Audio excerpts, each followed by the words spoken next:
Cet ancien home de la rue Beckmann à Uccle pourra bientôt accueillir 236 résidents demandeurs d'asile, principalement des familles, mais aussi des femmes et hommes isolés.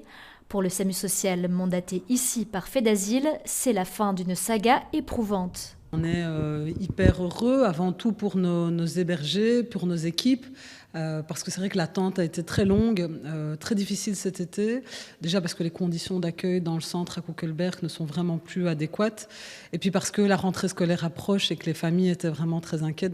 Cet été, une procédure intentée par une trentaine de riverains a bloqué l'ouverture du centre pendant plusieurs semaines. La raison invoquée, le non-respect des règles urbanistiques.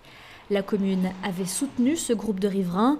Elle dit aujourd'hui prendre acte de la décision du tribunal. Mon rôle à présent est d'accompagner ce déménagement du mieux possible. Rester à l'écoute des riverains, veiller à ce que l'arrivée des résidents se passe dans de bonnes conditions pour que cela se déroule le mieux possible pour chacun.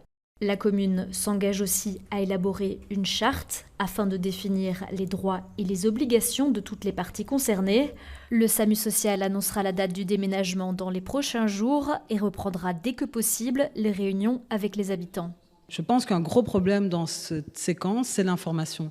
On a eu beaucoup de soutien des autres bourgmestres où il y a certains de nos centres Fait d'Asile qui ont dit, en fait, il y avait beaucoup de craintes. Et une fois qu'il y a eu de l'information, une fois qu'il y a eu du dialogue, ces craintes se sont vraiment apaisées. Donc les réunions, elles servent à expliquer, elles servent à entendre et elles servent à mettre en place une relation constructive entre le centre et ses riverains. Le SAMU social dit avoir mandaté un cabinet d'architectes pour changer l'affectation du site et répondre ainsi aux règles urbanistiques.